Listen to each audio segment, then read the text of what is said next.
Dangerous thing because there's red lights and people crossing streets and, you know, all sorts of things that pose all kinds of problems when we're watching a pursuit. And it looks like it's pulling into, well, it looks like another street, another neighborhood street. Yeah. And of course, when you get on those streets like that, they get really tight. You see some pedestrians right there now turning onto another street. He's probably just kind of going around in circles right now and probably looking for some place to dump the vehicle. Let's go up to Sky 5 and Mark Kona, who's actually been following this for quite a few minutes now. Mark, what can you tell us?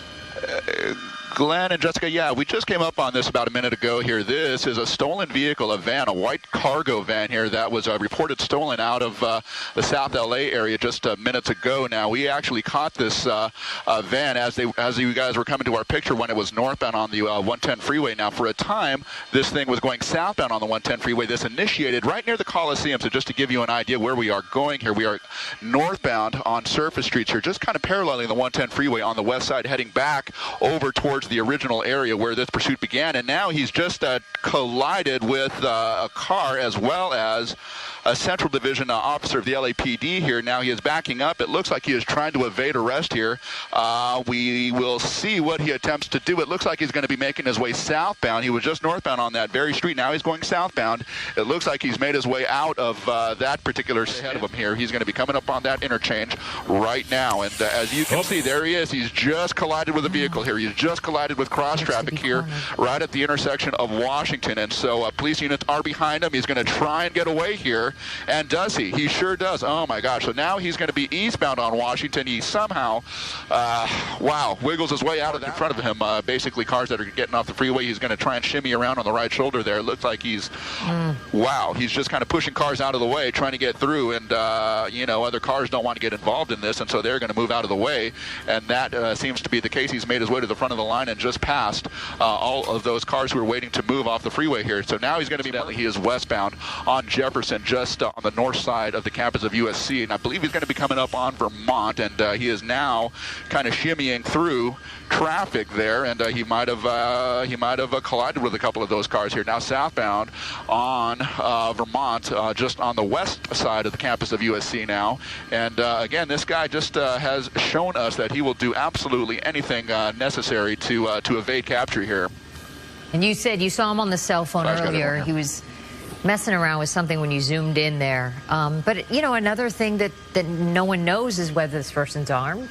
You know, he could very well be. They just probably don't know all those details at that point, which makes it incredibly difficult to handle a situation like this. Well, it looks like he's now turning on Exposition Boulevard. Eastbound Expo. Yeah, he's now on Exposition Boulevard. The USC campus is over there to the right. You see the metro. He looks wedged in between this. Yeah. He might be getting stuck in between these two vehicles here. We're going to make our way northbound and see if we can see some of the activity. Yeah, for a time he was wedged, but now he's kind of made his way through traffic there. He's on Exposition now, turning southbound onto a smaller street here, basically on the south side of the USC campus here.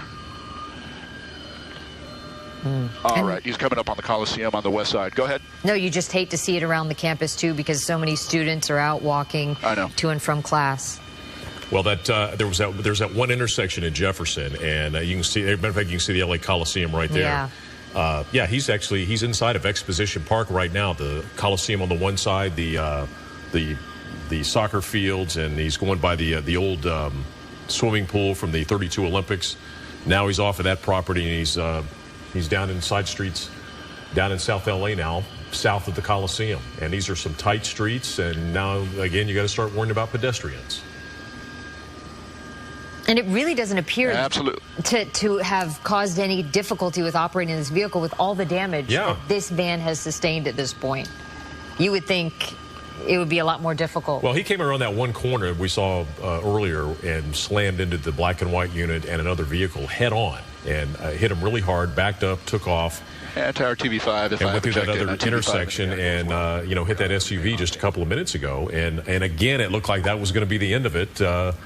Black and white units were right on top of him, but he still managed to maneuver and get out and escape again. But look at the damage on the front end. I mean, it's completely exposed. I'm surprised that the radiator is not leaking water, and he has now he's going in an alley. This will be interesting here.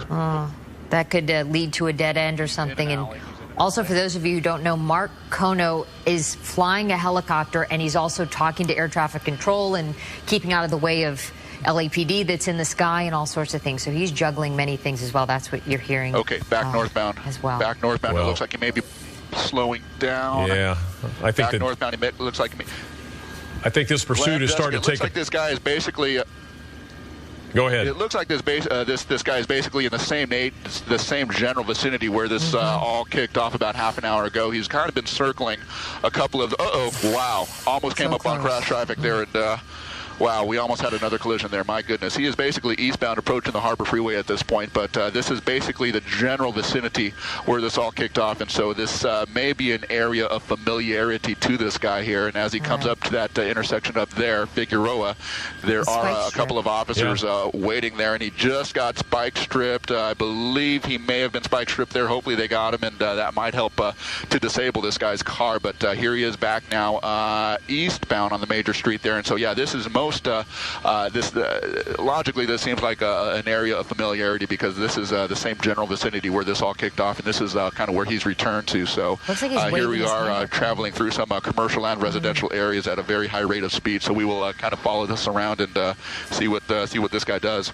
Well, we're starting to see a lot of pedestrians out on the street, so obviously the word's getting out. People have been watching the news, and the word's getting around. So, we've seen these situations before where the longer these go on, they start to attract a crowd. Yeah. People start anticipating. They start standing on the street corners and waving and cheering or whatever. Hopefully they're rooting for the police in this situation. But you just don't know. It's crazy. See those people running back there? Now, oh, look at that. Again, on the wrong side of the street. I'm wondering if he did make contact with that spike strip because he seems to be really out of control at this point.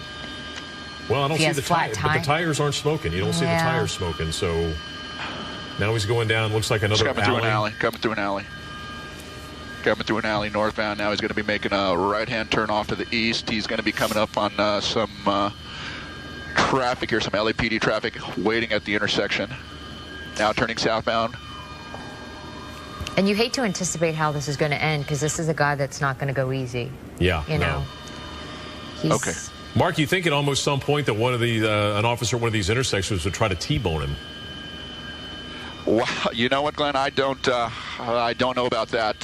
You think the best they might be able to hope for would be to spin him at some point if given the correct amount of speed here. But I will tell you, this neighborhood is thoroughly saturated with LAPD officers here. I mean, again, this just seems like a familiar area to him, and so there are officers at several of the intersections. But however, having just said that, he's just going to be coming up on a bus here. My gosh, turning northbound. At the rate that he's kind of ripping through these small streets and coming up on major intersections here, I'm just surprised that he hasn't T-boned an officer or someone else. We have already seen several accidents already directly involving this guy coming too fast and blind into intersections here. So now he's northbound. I will say that he's probably traveling a little bit slower than he was at its peak. Maybe that van is showing some signs of wear, or maybe it's slightly disabled. We just don't know at this point. Here he's going to be making a right turn, and there he is. And he's just tried to make the right turn a little bit too fast, and now he's going to try and get out of this. And so he has been able to do so countless times before, and now here's another time. He is just now he was basically taking that turn too fast, and he couldn't make the turn, and so he just got pinned up against the curb there and the vehicle. But he is able to get out of that one, as we have seen time and time again at this point. So again, he's just kind of making his way, making the round through the neighborhood here, east, west, north, and south through this residential area, just south of the Coliseum by about 3 to 5 blocks at this point. But he's just kind of making his way around. I can't believe how many times he's gotten out of a predicament here. We've seen. Yeah, and he backed up and hit another black and white unit, so that's another charge of assault with a deadly weapon. And this is.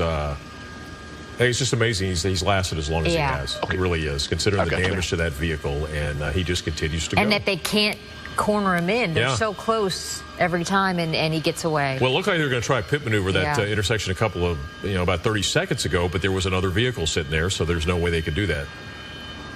And you see there a pedestrian there running to get out of the way. Okay. Again, if you're just joining us, you're watching The View from Sky 5. This is a cargo van that was stolen in South Los Angeles near the LA Coliseum and Exposition Park. And it looks like another spike strip. Spike strips. There we go. Good job. Good job. Great placement on that spike strip.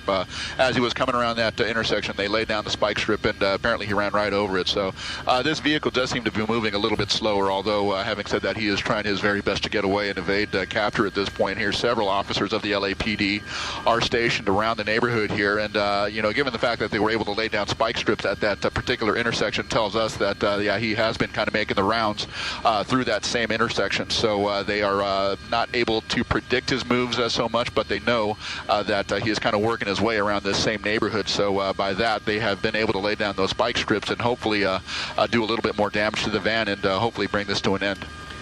You know, Mark, we always see that when these pursuits get to this point that they usually return to the neighborhood they're familiar with. They probably live there. What's amazing is he probably is a good bet that he lives in this neighborhood.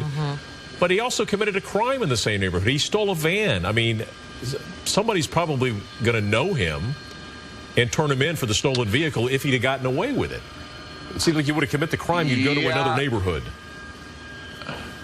Yeah, you would think. But, who can attest to the, logic of, what these guys do and, why they do things. But he's literally going I in don't know for sure that the van is point. from this particular neighborhood, but he definitely knows, he certainly seems to know a little bit about the layout of this neighborhood here in terms of streets and, where to turn. And he just seems to kind of know the ins and outs of this neighborhood. So he has been just kind of making the rounds over, say, a 5 to 10 block square radius here, and he continues to do so. Yep. They're getting him at each stop sign, though. I mean, he's ran over multiple, and then now an officer just pulled back a woman there on the corner. Somebody was yelling, ran out in the street and was yelling at him. Somebody was yelling at him. Maybe someone he knows, like Glenn said, if he does live in this neighborhood, there could be relatives, asking him to stop. Okay, he's coming down the alley. He's turning down another alley, and the officer's right behind him. But you think at this point, just give it up. I mean, you're not getting away. There's the chance of you getting away passed a long time ago. But he continues to. If he makes the right turn here. If he makes the right turn, half a block down is where that officer pulled that woman back. So we will see. It looks like this may be an area of familiarity here. He has gone through that intersection now, and that was the intersection that we just saw that officer and that woman just moments ago here. He has just passed that intersection. And, this van is definitely disabled and on its way to, slowing down even more. So hopefully they can bring this to an end. It sure seems like that is going to be the case at this point. He just steps out of the van. He is just running. He's foot-bailed into this kind of shopping center here. He's in the parking lot. LAPD guys are in pursuit on foot. He is just kind of making his way around, but I would suspect that, he slips, and that is what's going to do him in. So he slips and falls, and that's what did him in. The LAPD able to swarm this guy, basically, and bring this to an end.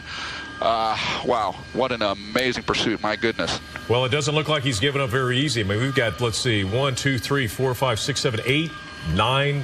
Well, they keep coming. They keep coming. They have got a struggle on their hands. Okay. Yeah, this is Vermont, just south of 43rd, where this just came to a termination, or where the pursuit just came to termination here. But you can see there's no shortage of officers here ready to take this guy into custody here. He has led this police force on a pursuit for at this point for the better part of half an hour, even longer.